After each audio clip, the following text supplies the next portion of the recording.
sounds like a sigh of happiness. Are you happy? I was until you asked me, and it was too much pressure. You should be happy, like now. Why now?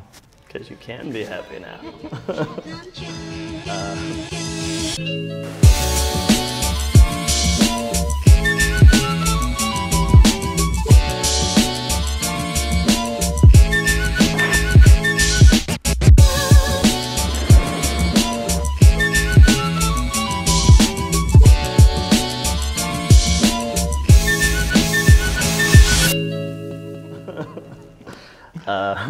So on today's podcast, Gerry and I have been talking about happiness a lot lately, and the concept that most people, they kind of expect to be successful and then they can be happy. So that like happiness is like a delayed thing. Like as soon as I make enough money, as soon as I get, in the right shape, fitness wise, as soon as I meet the guy or the girl, as soon as I achieve this, then I can be happy. I could work to build up a retirement and then I could retire and then I'll be happy. And so we've been talking about the concept that you don't have to wait to be happy. And so today we want to basically talk about happiness hacks. So there's a book that recently came out. It's by an author named Shawn Achor. It's called The Happiness Advantage. So I want to quote some stuff from that because he put it really well. And then talk about some of our own experiences and add to it.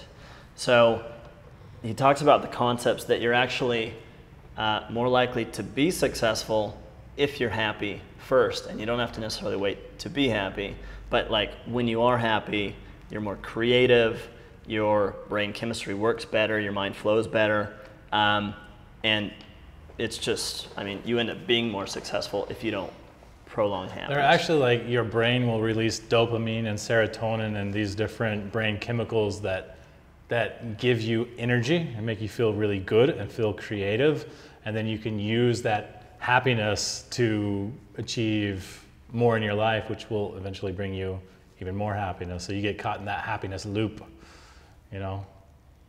So we've got kind of a summary from his book, some of the ways that he listed where you can be happy now. And then I think we're going to talk about some of our own experiences and probably add to the list. Yeah. And tie it into kind of the concept of ultimate freedom and how we try to live our lives on a daily basis. So let's just run through this. So the first thing he talks about is meditation. And I think you're probably a better person to talk about meditation than me. You have a lot more experience. Well, I know meditation definitely can give you a sense of ease. Through meditation, it's proven to reduce your blood pressure, make you feel more content in life. A lot of times when you meditate, you're doing it with like a mantra or some kind of like a goal or a direction, sort of an what would you call it? An intention. So a lot of times your intention through meditation may be something like, to appreciate or to feel, thankful or whatever it might be. But you can concentrate on like the things that you appreciate in your life. A lot of times like a morning meditation for me would begin just by thinking through all the things in your life that you really appreciate, that you love about life, that you're thankful for. And I think that alone sets you on a happiness path, for the rest of the day. And when you go into something, with the right mindset, if you're like, okay, this is going to be a great day, guess what? You tend to have a pretty great day, But if you wake up and you're feeling kind of lousy, or maybe, something's going on in your life, you're physically not feeling that great, and you start to harp on it and you focus on it, that tends to set yourself on the path for the day. So meditation is a way for you to intentionalize happiness from the very beginning of the day. It's really easy to do. You can do it for 5 minutes. You can do it for an hour. It does help if you want to build yourself up so that you have more self-control, more mental control, more emotional control to practice and do these longer, like meditative, sort of like regimens. sort of like do 30 minutes, maybe start out 5 minutes a day and kind of like slowly build yourself up.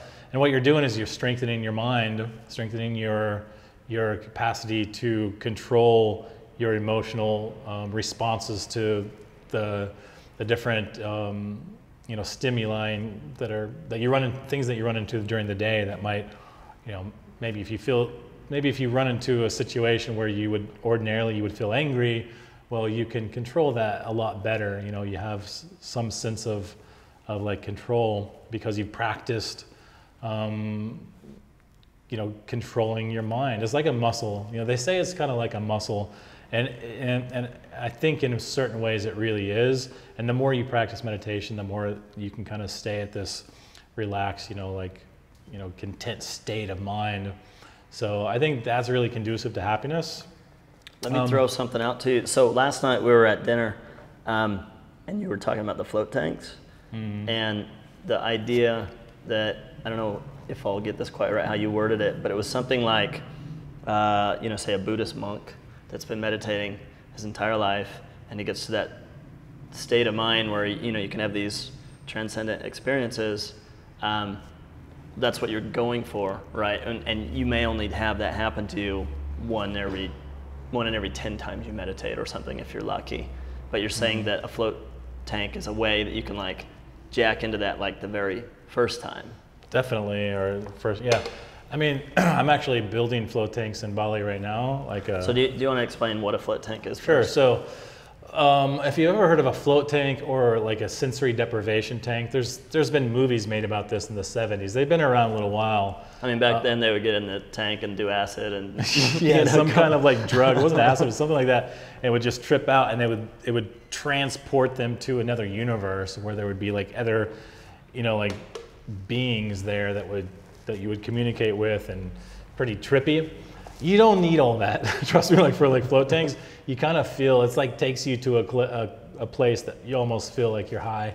A lot of people meditate and they say that too, is like it can take you to a place where you kind of feel like you're just naturally kind of high. But so a float tank is like a pod. There are different types of float tanks. I mean, but typically they're like this big white pod, almost like a coffin, but it looks like a futuristic coffin or something off of like Star Trek or like the Enterprise or something. It's a big pod, futuristic pod. The door opens up in the front, and you're either nude or in a swimsuit or something. Step inside and you lie down, close the door, and it's pitch black in there. So sensory deprivation, what I mean by that is you're depriving yourself of all your senses, right? So normally, and the purpose as far as meditation goes, is your senses are the things that tend to prevent you from your ability to really get into a transcendent state. Because as an example, let's say you wanted to go to a most relaxing place ever, so you go find this empty beach, and you think this will be perfect, I can meditate here. But the wind is blowing, or the breeze is like, the hair on your arms is tickling, and you're like, okay, I can't focus, I did this the other day, actually. I was in Copenhagen, I don't know how to say it, this little island. And I was with a friend, we're on the beach, and we're doing this meditation and these breathing exercises. And it was like right near sunset, and it was beautiful, and there's just light waves. And then the mosquitoes came out, and they're sitting here, and it's like doing breathing exercises, and then like, you can't It's relax. the littlest things too, and you might hear a horn, go off in the background. Or you have like an itch on your arm, an itch, or your back gets sore. And most of the time, it's beyond that. It'll be like your thoughts, right? Your thoughts could even be your heartbeat or your breath. It could be, all these things are distractions, though. So the idea of the sensory deprivation tank or the float tank is to deprive you of most of your senses, as many as possible. So when you set into this pod, it's completely black. Also, you put these foam earplugs in that you can't feel them, but they cut out all the sound. Your touch also, because you're floating in 18 inches of water, and the water is actually at body temperature, so you can't feel the water against your skin.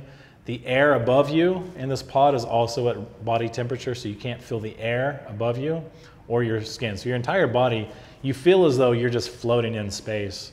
And they fill it with, Yeah, I was gonna say, there's 800 pounds of Epsom salt that are dumped into this pod. So the water becomes extremely buoyant.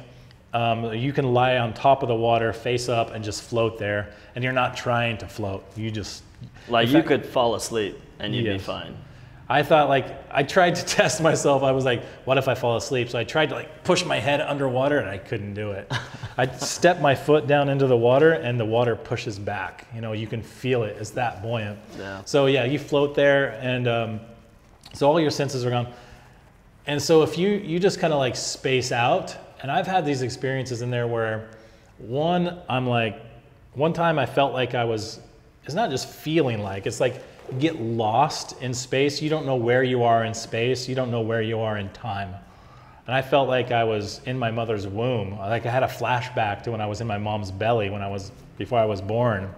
And afterward, you know, I was thinking like, Afterward, I was thinking like, why did I have that thought? But it's true. You're floating in a warm body of water, fluid with no lights, you know, and you can't hear anything. It's just like the closest thing probably ever. I've had moments where I felt as though, even though I'm stationary, I'm not moving, as though I'm somersaulting through space, you know? Mm-hmm. One time I sat in there and I was like, I just lost all sense of time. I was like, is it like 8 p.m.? Or wait, is it 8 a.m.?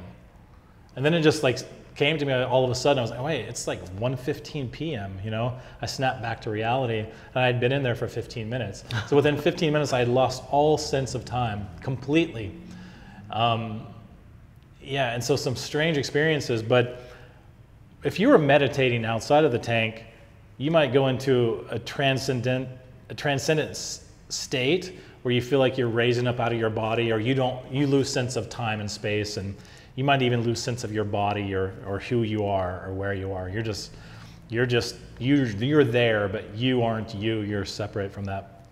Well, through about 7 years of meditation, where I meditated every day, sometimes twice a day, it was like you said, maybe like 1 out of 10 or 20, where I would have one of those amazing experiences. But in the float tank, it's pretty much every time, yeah. and it's elevated above and beyond what I'd probably ever experienced, you know, just through regular meditation. So I look at it as sort of a cheat to meditation, where somebody who's a beginner at meditation could just quantum, you know, leap past a Buddhist monk who's been meditating for 30 years, you know, and just kind of like, I don't know, it's a pretty cool little hack. There's other things you can do, like binaural beats, mm-hmm. where that they're entrainment, you know, brainwave kind of things. You just wear headphones, yeah.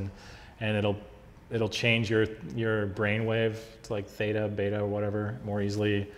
It's a bit of a deeper subject, and I've done all kinds of experimenting with but the point is, float tanks are like the fastest, simplest way.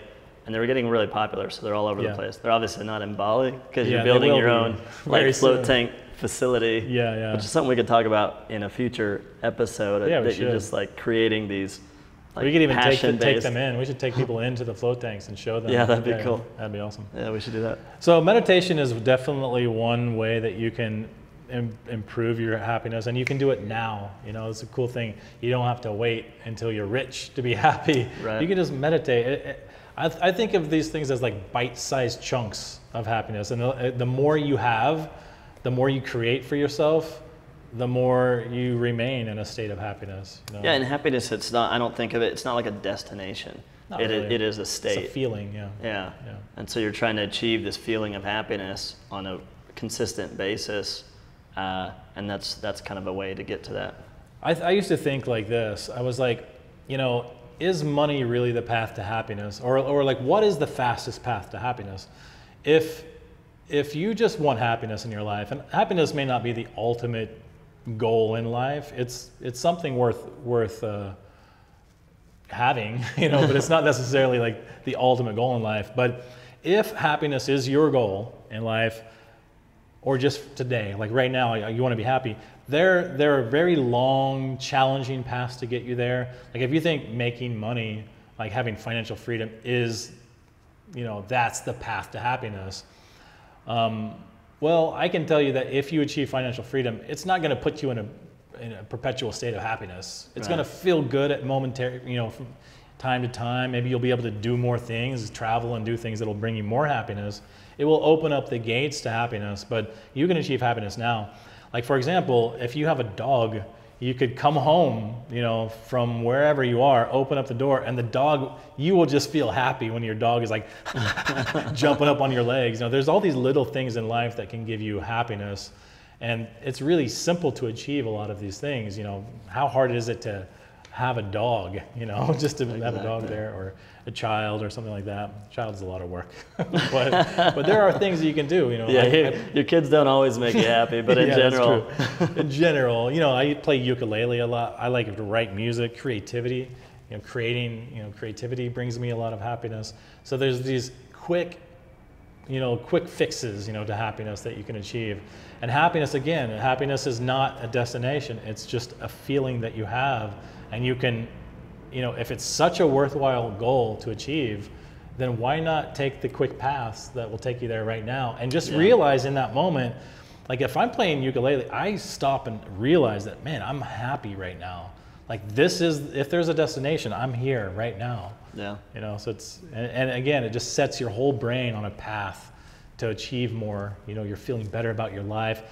For me, I like to get into the zone, and if I'm feeling really good, really satisfied, really happy in my life, I just get into that zone, and it just leads to more and more and more. Yeah. So the next thing on the list in the book that they list is finding something to look forward to. So if you're to compare places in your life, times in your life when you didn't have goals, you didn't have a project to work on, you didn't have something, or a vacation or something you're looking forward to, versus now, we always have something that we're working on. We always have some interesting things we're doing. But introducing something that you can look forward to in your daily life makes a big difference. Yeah, it's like it gives you that big kick, that jolt. It's like you just wake up and come alive, and then suddenly you wake up in the morning and you have this newfound like energy, just like, okay, I'm excited, excited to get up out of bed and go do something. Got a lot of work to do, and it feels good. You think like, I don't want to work today, but it's maybe because you don't have something worthwhile that you're working for. If you have a job and your job is to drive a forklift and you go move things around, you have a purpose. But it's not the same, I would say, as something that you're super passionate about. Right. Something that you want to you're so excited to get out of bed in the morning, to go do this thing because it's aligned with your passions. We have a lot of stuff like that as part of our business. We have a lot of stuff like that we have access to because of the lifestyle we lead, traveling around and living this location independent, time independent lifestyle. And then of course having more financial freedom. But like helping our students, for example, a lot of them are successful, but we're always trying to think of ways to help them become more successful. Or fast track them. Yeah, maybe do more live events. It was cool when people came out to Bali. Now we're looking into ways that we can bring people out more. We're renting a giant, basically like, I don't know, you don't really call it a mansion. It's like a villa. You could it's call like it a a super mansion villa. or a super villa, an estate, a compound. An estate. It's like the Rise compound. Yeah, 15 bedroom, or I don't know how many bedrooms it is, roughly like dozen bedrooms or whatever, Yeah. So and we're thinking about these projects that we can create and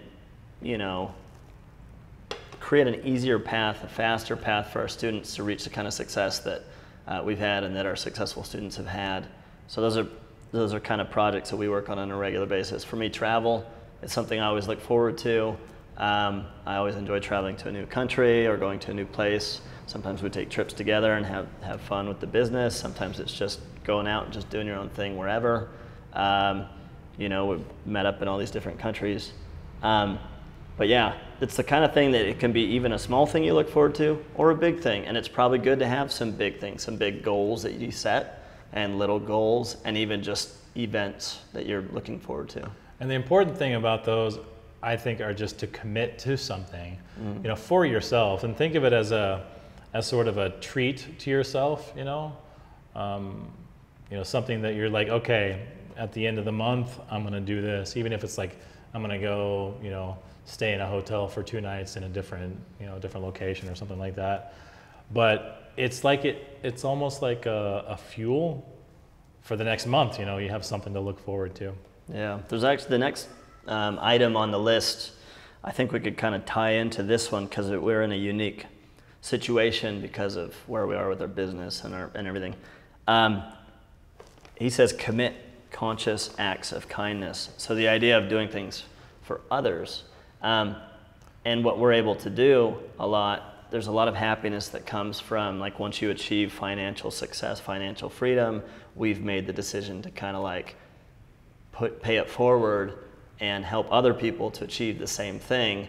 And because of that situation, not only are we able to help our students, but we're also in a position where we can help a lot of people. Like for example, in Bali right now, there's the volcano stuff. And so we can put efforts into fundraising and helping them just because of the influence that we have, the reach that we have with our audience, and just the unique situation we're in to be able to help out people in need. Right. And that's a big thing. We put a lot of effort. Our whole team has been helping do that. We've been doing interviews with some of the people that are like heavily involved with that, with the volcano eruption, pending eruption. It's like 130,000 displaced people there. And you know, when you sit down and you like actually hear the stories of real people behind the scenes who are like, you know, affected by that, I mean, your heart kind of goes out to them, and it does feel good, you know, when you can sit down and write a check, or when you can pull your network together, you know, and raise a ton of money for someone like that. You know, I was fortunate enough to be able to be involved in helping create sort of to raise like $135,000 for a good friend of ours. I remember Ted, whose 5-year-old daughter had cancer, you know, like brain cancer, and you know, she was stage 4 cancer of some kind. And then we raised enough money to get her to a specialist, and they ended up, you know, curing her cancer, or getting rid of her cancer. And you know, that was like 5 years ago, and we're doing this now. I mean, little things too, like we just got, you know, like dental care for our staff in Bali, medical care we're doing next. And just little things like that where you can really impact the lives of people, you know, that are around you. My best friend in Bali, she had a stroke. She's like 31 years old and had a stroke, and I was able to like pay for her medical bills, you know, and it was a devastating experience for her. But it's something that if we weren't financially free, things like that wouldn't be possible. When we sat down with our students who are coming on board into like our money-making program, the Rise Academy program,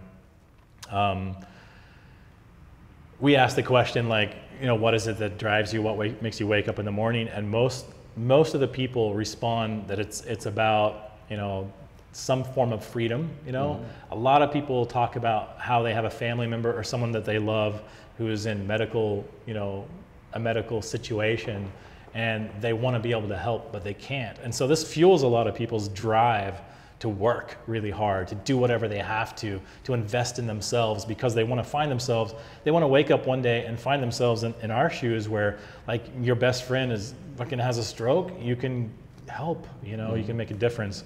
It's a common theme. Obviously, initially when you get into a program like ours where you're trying to gain financial independence and get that money first, and then your next concern is like freedom and all that stuff, but that's what you really want. Yeah. But then once the money starts flowing in, then people get into deeper reasons why. Like, it's like they don't just want the money. It's like what you can do with the money, what it allows you to do that you couldn't do before without it. You know, Bonnie, 62-year-old grandmother, she turned around and paid off both of her daughters' student loans. Who knows how long they'd had them, you know, huge student loans, and that brought her so much happiness that she wasn't able to do stuff like that before.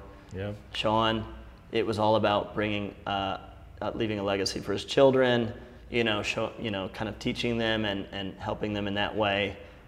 Jay's was a mother. His mother was dementia or something like that, and he was trying to take care of her. Yeah, Les, being able to spread awareness about suicide prevention and helping people because of her experiences. You know, it really becomes more about these deeper reasons for helping others, and that brings you happiness. Now, obviously, having financial freedom helps you to do this stuff more, and when you're able to do kind of how we do with our system, it works really well to get that financial freedom first. And you so can, you can pay it forward. But you can also do little things too. I mean, like sometimes it's the emotional support. Like with my best friend, it's like being there beside her bed when nobody else was, in the hospital, and holding that person's hand, and just caring for that person. That is just as important. If you would ask my mom, for example, she never gave a shit about my money. I always thought she did. She just wants you to visit. She just wants me to visit. That's all. Like, that's all I have to do is just visit, and these are those moments in life when you realize that happiness comes from giving to somebody, giving to others, but it doesn't necessarily mean money. That's one unique situation that Rob and I are in where we can do that, but it's really about, like, what can you do right now? Sometimes it's just a matter of picking up the phone and reaching out to somebody who needs to hear from you. There's a lot of little things that you can do every day. And I think even, on a very, very, like small scale, it's just like smiling at people. Mm-hmm. If you smile at somebody, they smile back and you feel good. It's one of those things where you smile and you're just exerting the tiniest little bit of your energy. And then, this is actually kind of ties into the next one, which is, infusing positivity into your surroundings, and also kind of like reducing negativity. Yeah. So like, for example, not watching the news all the time because it's just constant negativity. I stopped watching the news in 2000 and the end of 2007, 2008. In 2008, like during the presidential elections back then, I got super into politics.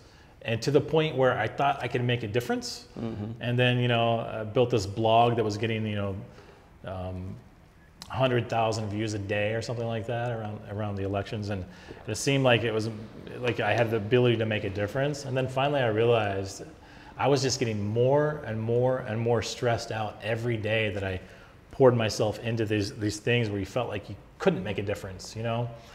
Sometimes, and that's when I decided, it's like, fuck TV, man. I haven't watched TV since. I just shut the TV off. I'm like, this is nothing. It's just like the media has their own purposes for they want to create drama. They want their ratings to go up. And things are even worse now with technology, with social media, and how they target you with your friends and your conversations that they show you. It's they call it the echo chamber. So you just get echoed back to you, whatever it is you pay attention to. Right. So if you're watching a lot of negative stuff, your timeline on these various social media networks, they're going to show you the same type of stuff. So if you're focusing on negative political stuff, all you're going to see is negative political stuff. And you think that originated from the media that we were told to trust, right? Mm-hmm. So our parents watching the news, and you're growing up as a child watching your parents watch the news, so you want to watch the news. But the media actually have an agenda, right? So part of this big machine where they're pumping negativity into you. So then if you step into that echo chamber already, predisposed to negativity, it's hard to break yourself out of it. Sometimes you have to just cut it off completely. If you just choose to pay attention to positive stuff, and a lot of times, so Facebook, for example, if you don't even have to unfriend people, but if there's somebody that's constantly posting negative stuff about whatever topic, you can unfollow them and they won't show up in your newsfeed, and then you can just like all the positive stuff, and within a few days, suddenly you're going to notice that your newsfeed is a lot of positive stuff. Wow, I'm feeling really good lately. It's so simple. What happened? You're cutting out the toxic, the toxic poisonous, I've noticed, well, actually, I'll talk about this, and I'll talk about the next one, which number 5 that he mentions is exercise. Is a big one. That just exercise, again, you feel better, you got the blood flow going, your brain works better, you got the positive endorphins. For me, like, a big thing is just cutting out things that stress me out, and the negativity stresses me out. The exercise obviously makes me feel better as well. But what I've noticed over the last year or so that I've been traveling and I've had the ability to kind of live a healthier lifestyle, cut a lot of the negativity, and just focus on having this kind of freedom and this kind of focusing on the projects I want to focus on, and avoiding just the negative stuff, I'm so much less stressed, and I'm more healthy because I am exercising, and I'm eating well, and friends that I run into, or I post photos online. One friend, he said to me, he's like, every time I see you, younger and younger. And he's like, how come you're just getting, I got older, but you just keep getting younger, you know? And so there's like these benefits. That's true. And you've like lost so much weight, and you cut your hair, and you just everything. I think a lot of it comes down to cutting out the stress too. Yeah. You know? Well, one thing I love about Rob, so we do a lot of projects together, is every time a project opportunity or idea comes up, Rob is very quick to go directly to, yeah, but that sounds like work. Or like, yeah, that could be cool, as long as it doesn't end up becoming work, you know? But if it's fun, you know, and that's actually a great way to look at life. You know, there's always, you got to learn how to say no to things, you know? Say no to things that are that are going to bring you into a place of stress. And you got to know, like, what is it that you love, and what is it that feels like is play for you, and what is it that feels like work for you. And just it's literally that easy, especially as an entrepreneur, where you're kind of like you're shaping your path. Like, you are steering where you're going down this path, instead of a boss who tells you, okay, show up here and do this. You know, you get to make decisions that dictate what your future is going to be like. So don't get caught up in this idea that you have to take on every opportunity that jumps in front of you. What you need to do is you need to say no to as many of those opportunities that present themselves if they're not in alignment with what makes you happy, and you will continually just, you know, take yourself to a place where you're, you know, we use the word ultimate a lot now with ultimate freedom, but this place of ultimate freedom, or this place of ultimate happiness, and saying no is a big part of that, you know. It's knowing what it is that you want.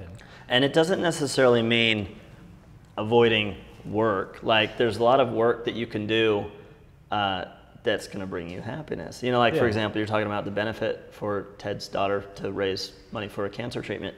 That's going to be a ton of work, but in the end, you're going to be so much happier. Yeah. There's going to be a lot of fulfillment. When we did our event in Bali, and we had students fly out to Bali, and we're teaching, I mean, it was a lot of work. Yeah. Arranging the venue and transportation and getting all, you know, the K-check dancers. 140 fire dancers all together. Fire dancers.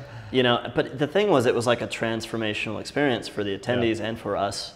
It was so gratifying. Yeah. You know, we're helping people. It's coming from a place of purpose, where you have a purpose. Work, I mean, if you're coming from a place of purpose, work actually is enjoyable, because you know what the outcome is going to be. Again, it's like knowing that I'm going to get up and work my ass off today, or maybe for the next two weeks or 2 months, but you know that end result is worthwhile. You know, so it does feel like work. Because, I mean, there's a difference between sort of positive and negative stress. Yeah. I mean, you can go to the gym and work out and you're stressing your muscles, but really what you're doing is it's positive stress, and your body's going to become stronger. And your mind. You know, versus like just watching the news and having anxiety. Yeah. You know, it's just going to break you down and stress you out, and you'll get wrinkles faster, and you know, you'll just age. You know, but there's a lot of ways that you can work in positive stress. You can push yourself physically and mentally to grow as a person, and stress can become a thing that brings you happiness and brings you more fulfillment in life. Totally. Okay, next thing is exercise. And you're kind of, so I mean, I've been doing the exercise thing for the last year or so, really focusing hard on it. And you're now getting into like personal trainer, right? It's one of these benefits of living in a third world country, is that you can like just hire people for everything, and the rates that you could get them at are so much cheaper. And it's cheaper to hire a full-time personal trainer than it is to go to the gym in America. That's true. And you know, you have to look at your weaknesses. And I mean, if exercise is important to you, you can look back and say, okay, what's preventing me thus far, you know, from doing, you know, from exercising or whatever. For me, it's always been just having an accountability partner, somebody that's going to be there, you know. And I commit to people, like, more than I commit to myself. Yeah. If I have a personal trainer who gets herself out of bed and drives all the way to my place and knocks on the door, and then I come to the door, I'm like, I don't think I'm going to work out today. It's like you let them down. Yeah, I can't do that, you know. But But if I just decide, okay, I'm going to work out tomorrow morning, then I'm like, yeah, I'm going to sleep in. There's no pain associated with that, but I feel pain from letting somebody else down. So for me, yeah, an accountability coach or just having something like that. I'm doing that with yoga and exercise. I definitely think it's important. I think that there's 3 main categories to your health. There's your diet, your exercise, and your sleep. And each one of those get overlooked depends on your personality type. And, I don't know how you are. I was asking everybody here today, like how many hours do you get of sleep every night? And I think a better question is like what's the quality of your sleep too? I've been doing all sorts of things with the 30-day challenge, 30-day Ultimate Freedom Challenge, where I'm challenging myself to improve on these 8 key categories of my life, from health, business and finance, personal development, around friends and family and romance and my environment, So I'm improving myself in all these different areas. And, I feel like within the exercise, category of your life, if you're trying to improve yourself, you have the health. You have under health, you have diet, exercise, and sleep. So I've been doing all these hacks and just researching. I have a team of people doing research. We have from the Philippines that we're just researching all these different hacks and different ways to improve your sleep, for example, by using like what I call the eye bra. I don't think there's another name for it, the eye, whatever it's called, but it just cuts out 100% of the light. Yeah. So you sleep, and if the sun comes up, it's like those last 2 hours of your sleep are really not that high quality of sleep because your eye, your retina or whatever still, I don't really know the science behind it, but yeah. I definitely know that when I use the eye covers, it's like, man, I sleep so much better. There's so much better. Chris, our friend Chris, who we're building out a sort of fitness weight loss product with. Mm-hmm. What he does is at night you have the blue light from everything that comes into your eyes. That during the day, the blue light actually wakes you up. Right. And so if you're staring at your cell phone late at night or your computer screen, there's a lot of blue light that comes in, right, yeah. And it's gonna cause your sleep patterns. It's gonna mess with your sleep patterns. And so what he does is he wears these glasses that are filters. They're like orange lenses, and they're specifically made to filter out the blue lights. Or you could put apps too on your phone. iPhone automatically has it built in, the night mode. Or you could just wear the glasses, and the last 2 hours before you go to sleep, it's like your body shifts, and it actually lowers your cortisol levels. So it lowers your stress, the stress hormone, which actually helps you to lose weight. So that's part of the benefit there. Very cool. Yeah. But just little hacks that you could do to lower your stress levels, increase the quality of your sleep. Last 2 weeks ago, I bought a pair of glasses that do that. They show you, the lens. It's just a clear lens, but they'll shine the blue light straight through it. And it just, first they shine the blue light right on the paper here, and then they put the lens there, and the blue light doesn't go through. And I was like, whoa, that's crazy. That's cool. Yeah, very cool. The next thing on the list, which I think we could probably both relate to, is spending money on experiences, not on stuff. Absolutely. It's cool to go out and buy a $100,000 watch yeah. for $100 in a dark alley in the back of Thailand's, streets. And that was fun last night. But really the thing that was cool about it was the experience. Not like if I just went and bought the watch and came back, I'd be like, oh, well, I have a watch now.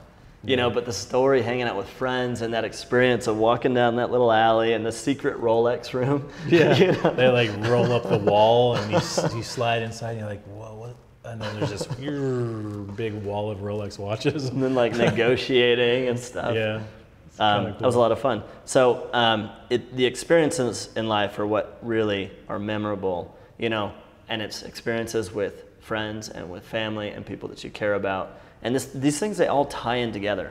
It can be something you look forward to, an experience. Maybe you have a weekly poker game or something, or maybe you have some sort of active service that you do together with friends, or maybe that's a way that you meet more friends.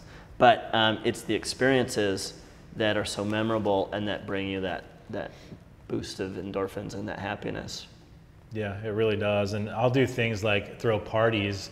And if we throw parties in Bali, back at Rise campus, which is like this luxury villa that we built in Ubud. It's like we'll throw a party and we'll have like fireworks and fire dancers and like just a whole entertainment, with like local musicians that will come in there, and catered food, and just invite a bunch of amazing people there. And you're spending money on that I come from a poor background, with my family. The idea of spending $1,000 or $2,000 or $3,000 or something just on entertainment for a party seems ridiculous, even still. But when you have those memories that come from it, and the connections that you make during those parties, and all the smiles you put on people's faces, and people talking about the party for months after, I think it's worth it. I think it's totally worth it. Hopping on planes. Another thing, by the way, if you do live in a third world country, or if you come to Asia to travel, what is the cost of a plane ticket? Well, I shouldn't ask him, because he's paying first class flights everywhere. It's for the experience. It's for the experience. Okay. I still have not. Actually, I've been doing business class for the last month now, just because Max, my assistant, tricked me into it. He's like, sorry, there's you got to do it on the long flights. That's the way to do it, where you just skip all the lines, you go to the lounge, you get your little pod that you can kick back and relax. I always resisted it until I get in there and I realize actually, god damn it, man, why do you guys do this to me? But the experiences, it's worth spending money on. But I was going to say, if you're in Asia, though, it's so inexpensive to travel. I mean, you can literally... Oh, yeah, Air Asia, you can get a ticket between countries for $50 $24, yeah. You can get a coupon out of a magazine at the doctor's office for a $19 flight, from Bali to Thailand. Thailand or Philippines or wow, whatever. It's crazy. So, I mean, you can, trust me, the experiences that you get from that little trip where you spend $19, on a flight is worth it. The one thing I will say, though, is a lot of these experiences, people have the tendency to resist experiences, to resist anything that falls outside of their immediate comfort zone. And I always challenge people. These are even our students. Yeah, I always challenge our students and friends too, family members, to just step outside of your comfort zone. If you are excited about something and you feel like you're nervous about it, there's a fine line between nervousness and excitement. You should tell yourself that you're excited, not nervous. Don't use the word nervous, oh, I'm really nervous about this flight, because that plants a seed of fear into your mind. You should say that I'm excited. I have this feeling. I can feel my heart rate is increased when I think about it. I feel, kind of shaky, and you can recognize that feeling as excitement or as fear or anxiety. They're the same thing. But if you associate yourself to excitement, that's a positive way of looking at it versus the negative way of looking at it. And then if you're feeling that excitement, though, or that anxiety, however you perceive it, it's because you know that something exciting is about to happen if you follow down that path. So that should be the cue to yourself to okay, buckle myself in and do this, because it's going to lead to change. Especially if it's something you really want, but you're hesitant to do it because you're a little scared. Yeah, you go talk to this cute girl in the coffee shop. I don't want to. But then if you do it, even if it didn't go that well, it's feel good you accomplished something that was outside your comfort zone. If it's you faced a fear, we were talking about the float tanks. I've always had, when I was a kid, I always had a fear of spiders. Oh yeah, this is so weird. Yeah, so I don't think everybody has a fear, except for you. You're weird. No. The fear of spiders is not weird. But the float tanks. So when we were talking about the float tanks, my experience in the float tank was I'm sitting there, I'm laying there in the float tank floating, and then it took a few minutes for my back and neck and everything to totally relax. And I'm just trying to clear my mind and just let go of all the thoughts. And then after a while, I was just trying to let whatever happens in my mind just happen, but I don't steer it at all. And I just try and experience whatever I experience. And all kinds of stuff went through my mind. But then one thing that was really strange and unexpected was I had this I imagined, it just came to me. I didn't imagine it, just happened in my mind. It was it's creepy. It was big spiders crawling all over my body. But I would expect to be scared. I would expect to be it being my worst nightmare. But it didn't affect me like that at all. I was just at peace, and it didn't bother me. And I'm just like, oh, this is like spiders. Now, if you can just get to the point in life where you really have spiders crawling over your whole body, and I'm like, well, that's one thing in Asia, Southeast Asia. There's so many insects, and it used to bug me a lot. Now I don't even care. Yeah, exactly. But yeah, that was an interesting thing. But it felt like, even though it wasn't real, it felt like I was overcoming a fear. It was a step toward overcoming a fear, and that, even though it was only a visualization, like that I didn't even try to do, like a hallucination. It felt like I accomplished something. It felt like I felt like this sort of feeling of like I didn't freak out. Yeah, and then I think that's when I got the idea in my head of like getting over certain fears that I've held on to my whole life that are no big deal, really. Like, what's a spider gonna do? Yeah. Other than a black widow or something. But most spiders are harmless. Yeah. What's the worst that can happen? You get a bite, and you're like, oh, sucks, and then it's gone tomorrow. Where was this? We came down a volcano. We should get the photo. Max's son with like the big old spider right here. All of us, yeah. Like I did the same thing. Nick too. had one on his face. Yeah, it was like the thing was, these things are not like spiders. These things are like, it's like something out of The Nightmare Before Christmas, like the Tim Burton film. It's like the body was so like big and round and thick, and the legs were like, these things are like, yeah, like you could. It's the scariest looking spider. Yeah, you could slice it open. And they're it's like everywhere. They're like on the telephone poles. They're up on the the lights. They're on. The body's like the size of a lime or a lemon or something. It's so huge. And the legs thing is nearly as, if it spread its legs out, it'd be like the size of your hand. So just imagine. Yeah. But then we didn't realize, like the guides were standing there in the middle of the rice field, and one of the guys just comes up, picks it up. Of course, he tries to scare someone. Ah! And then everybody in the group is just letting the spider crawl, and you realize like that's the scariest looking thing in the world, but it's so harmless. And even in fact, it cures cancer just by crawling on you. even the little kid is doing it, and then you're like, oh, this is no big deal. And so like a fear of spiders, you could get over like a little thing like that, which might be a big thing in your mind, but you get over it, and there's such a huge sense of accomplishment, whether it's, it could be fear of anything. It could be fear of public speaking.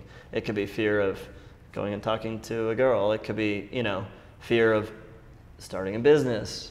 It could be fear of joining, whatever. It's like conquering those fears, getting outside of your comfort zone. And so when we're talking about experiences, doing the experiences that are outside of the typical experiences you do. Not like, ooh, let's go watch a movie because I watch a movie every day. Yeah. It's something that steps out of your comfort zone. It's the things where if you could imagine yourself having done it and like it would make you feel good about yourself and you feel nervous or excited, fucking do it. Just do it. That's how you have positive change in life. So I think these are all great points. I think that book is a great book. And if you want to learn more about this subject, maybe you can repeat the name of the book. There's one more point. He said, exercise a signature strength. Oh, yeah. Even better is a strength of character. So becoming really good at something, focusing on something. It'd be good to be good at ads because that'll give you financial independence and stuff. Yeah. And we teach all that stuff. But like, you've been focusing in the past year on ukulele. You've been focusing more on your music. You've always been a musical person, but you've been focusing more on actually, and then pushing your comfort zone. You're posting videos on Facebook, playing music. Like, that puts you out of your comfort zone, but it's like, screw it. If somebody criticizes me, whatever, who cares?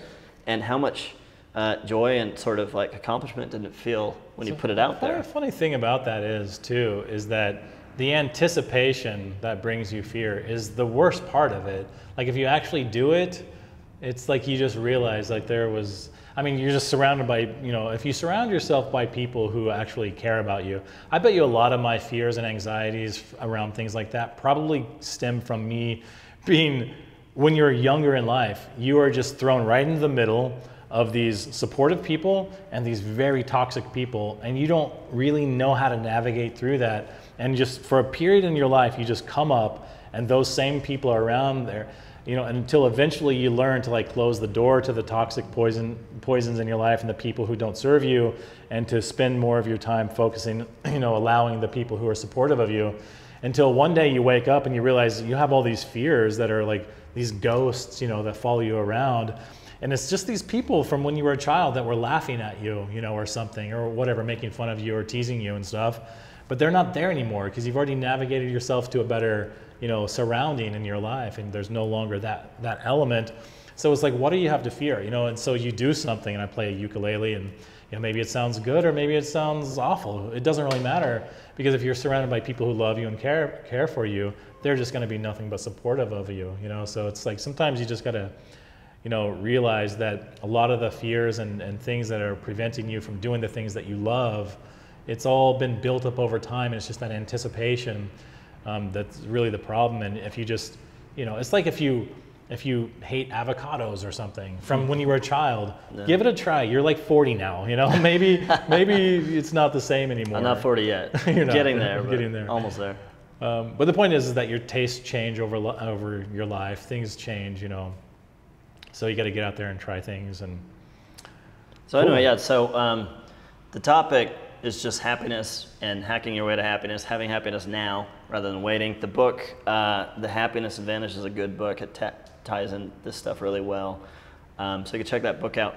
But we're big fans of using whatever method you can, hacking your way to that feeling of happiness, that state of happiness now, and not waiting till later.